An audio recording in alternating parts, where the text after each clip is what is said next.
Now, the American public should be recognizing that the United States removing itself from the INF treaty creates a huge disturbance, not because of the ability to use short-range missiles. That's always been out.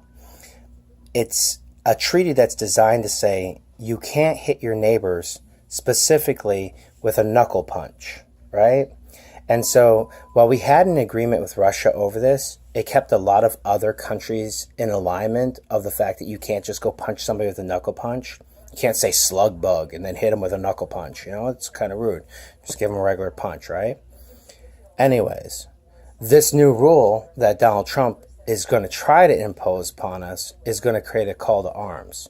And so countries like Egypt, Libya, Lebanon, Iran, North Korea are going to have the right to make nuclear weapons.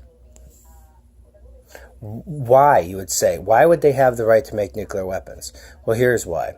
When the United States of America says they no longer hold the terms and agreements of the INF in hand against others and deliberately start manufacturing weapons of mass destruction themselves, as can be seen by the intent with the moving around of what Donald Trump's doing and the legislation that he's promoting through himself without any congressional approval, you immediately disable the armistice treaty known as the Non-Proliferation Treaty.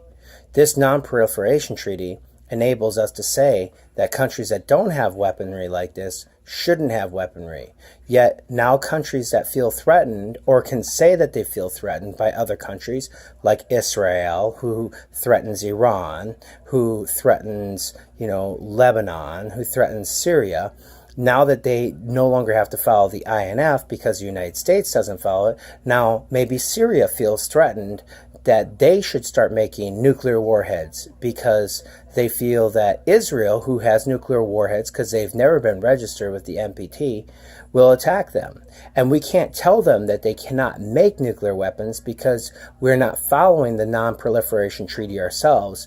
Thus, we can only tell them what we think that they should do. And therefore, the strategic planning of the United Nations and NATO cannot enforce a rule against other countries like even North Korea and say you can't have nuclear warheads when Donald Trump has systematically said that anybody can have short-range nuclear warheads. And I think the worst part about this is now, mind you, I'm not a really big fan of Japan. I don't have a problem with their people. I have a problem with their history.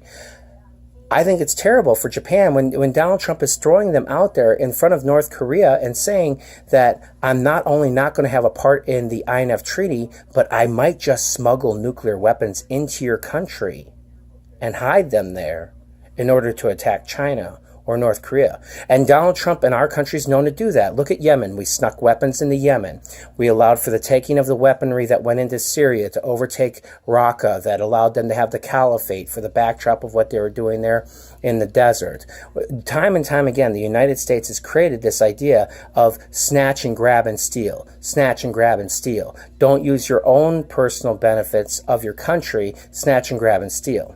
And so while we're out there telling people like Russia, oh, you're terrible, Russia really doesn't have any money. They're an Orthodox country. Yeah, they've got a lot of thugs and blah, blah, blah. Their thugs are right on the open. Our thugs are right in the government. I mean, our biggest thuggery is right there in the government in front of us.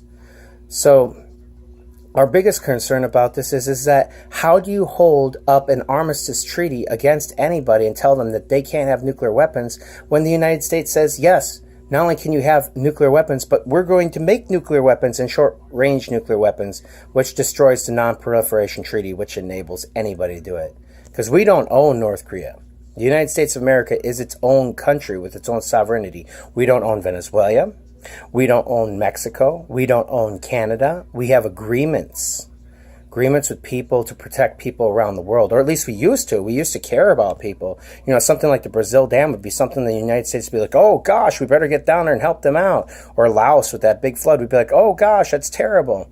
Yet now we're meeting in secret rooms and talking behind the backdrop how to punish Huawei and steal their technology in order to get 5G off the ground. It's a sad state of affairs when our government gets taken over by such a dictating, tolerant person like that. He's tolerant of dictating. He runs the media like Mussolini. He speaks like Joseph Stalin. And when he gets out to his rallies, he's much like Adolf Hitler when he talks. It's lock her up, und keine einer, Eichschnee die. You know, that's what he sounds like when he's out there. And his people have that following. And it's very dangerous. And if you ever wonder where my ideas come from, it's because I have a firm faith in several different factors of God. I believe that there are two gardens of fire, a greatness within our hearts for God, and that God will come forward in time of crisis. He'll promote to us a revelation that will come forward and change all of us for a dynamic of peace. And Donald Trump was chosen for this.